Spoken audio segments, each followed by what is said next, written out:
दोस्तों बहुत चीज़ें ऐसी होती हैं जो हम मैच्योर पढ़े लिखे समझदार एडल्ट्स को समझ में नहीं आती। हम वो चीज़ गलत करते हैं और छोटे छोटे 3 4 5 साल के बच्चे उनको बहुत सही से कर जाते हैं और हमें कुछ बहुत ज़रूरी क्रिटिकल लेसन्स दे जाते हैं। ऐसा ही आपको एक एग्जांपल समझाता हूँ। जो लोग दूसरे के हाथ में चीज़ देख के, दूसरे के पास एक चीज़ देख के जलने लगते हैं और उनको वही चीज़ चाहिए होती है, मुझे इस एटीट्यूड से, इस बिहेवियर से सख्त नफरत है। कोई मेरा अपना होगा तो मैं उसको समझाऊंगा कि भाई ऐसे हरकत मत करो, प्लीज़ दूसरे को देख के अपनी वांट्स क्रिएट मत करो। जो आपको चाहिए वो चाहिए, जो दूसरे के पास है वो है। कुछ दिनों पहले मेरा भाई फ्रूटी लेके आया, वो फ्रूटी पी रहा था तो मेरा बेटा तभी उसके पास चला गया और कहता है ये फ्रूटी मुझे दो, जबकि थोड़ी ही देर पहले उसको हमने शेक बना के दिया था। वो पीने के बाद वो उससे जिद कर रहा है कि फ्रूटी मुझे दे दो। अब मुझे बहुत बुरा लगा, हालांकि मैं गुस्सा कम करता हूँ, लेकिन उस समय मैं गया और उस पर गुस्सा कर दिया, उसको डांट दिया और उसको कहा कि तुम्हें फ्रूटी बिल्कुल भी नहीं मिलेगी, कुछ भी नहीं मिलेगा। अभी आपने शेक पिया है, आपको अभी मैं कुछ भी नहीं दूंगा। वो गुस्सा होके रोते हुए वहां से चला गया, मैं भी चुप रहा। कुछ देर बाद मुझे अपनी गलती का एहसास हुआ। मुझे लगा कि यार इतने छोटे बच्चे को हम डांट के समझाएंगे तो हम ही बेवकूफ़ होंगे ना। उसको क्या समझ है, उसको एक चीज़ अच्छी लगी, उसके पास चला गया। हमें उसे प्यार से समझाना चाहिए कि दूसरे की चीज़ को देख के अपनी वांट्स क्रिएट करना एक गलत हैबिट है। हमें उसे प्यार से समझाएंगे, माँ बाप की तरह समझाएंगे। हम खुद इमेच्योर होकर कैसे समझा सकते हैं एक छोटे से बच्चे को। मुझे जब इस बात का एहसास हुआ, मैं एकदम उसके पास गया, उससे माफ़ी मांगी। वो बच्चा मुझसे बहुत नाराज़ था, रो भी रहा था और मुझे उम्मीद नहीं थी वो मुझे माफ़ कर देगा, लेकिन उसने झट से सब भूल के मुझे माफ़ कर दिया और हंसने लगा, गले से भी लगा लिया। मैं कुछ शॉक्ड सा हो गया उसका बिहेवियर देख के।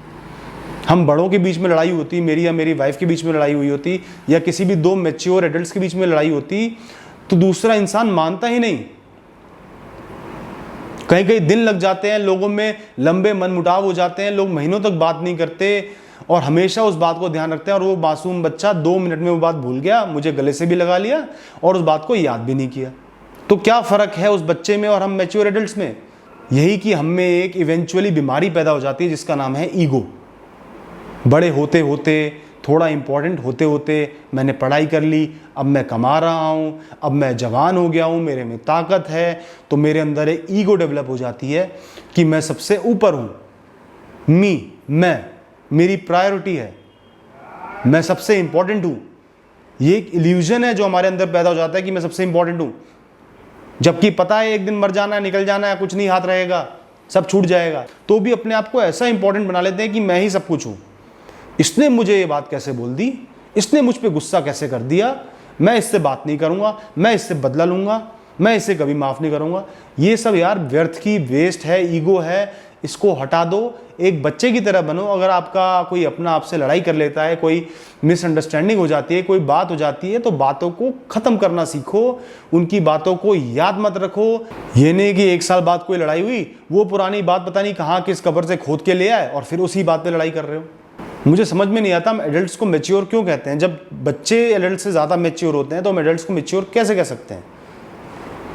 तो दोस्तों, अगर आप एक एडल्ट हो तो छोटे बच्चों से ये चीज़ ज़रूर सीखना कि बातों को दिल से मत लगाना, लोगों की बातों को दिल से ना लगाएं, भूलना सीखें।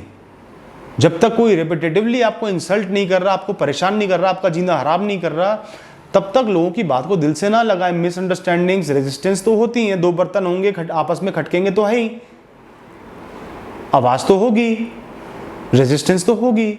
इतना बुरा मत मानो कि उस इंसान से लड़ाई कर बैठो, उसकी बात ही ना मानो, पैचअप ना करना चाहो, ऐसा मत करो। बच्चे की तरह बनो, बात खत्म तो खत्म, दोबारा वापस जाके दोस्ती कर लो, भाईचारा कर लो और नॉर्मल ज़िंदगी जीना शुरू कर दो। बहुत ही अच्छा जीवन हो जाएगा। बहुत ज़्यादा फ्रस्ट्रेशन, कॉम्प्लेक्सिटीज, टेंशन नहीं रहेंगी, दिमाग से एकदम फ्री रहोगे। कामों वामों की टेंशन तो रहेगी, लेकिन कम से कम पर्सनल लाइफ में फ्री रहोगे। बहुत ज़्यादा दिमाग नहीं चलेगा, अब क्या करूँ, ये कैसे होगा, अब इस इंसान से कैसे डील करूँगा, ये सब इमोशनल टर्बुलेंस खत्म हो जाएगी।